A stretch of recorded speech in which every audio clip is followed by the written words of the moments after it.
The first time I was introduced to Friedrich Bastiat, I remember it very clearly. It was in the spring of 1977. I had an economics professor at Nichols State University where I did my undergraduate work.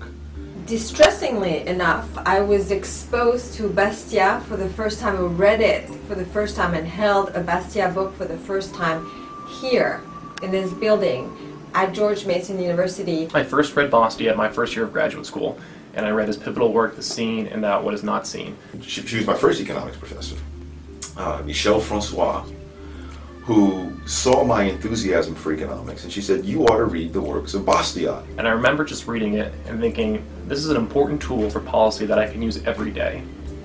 You know, I'm French, I was born in France, I was raised in France, I was educated in France, and the first time I actually read and held a book by Bastiat was here at George Mason University. She loaned me a copy of Economic Sophisms, which is this collection of little short essays, mostly on international trade.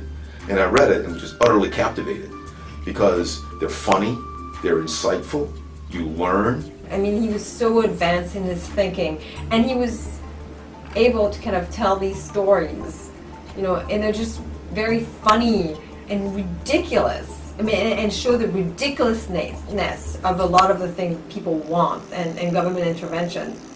I thought at that time, well, all economics is like Bastiat. I mean, just as one, she gives me this book, too soon I learned that so much economics is not like Bastiat, neither in insight nor in clarity.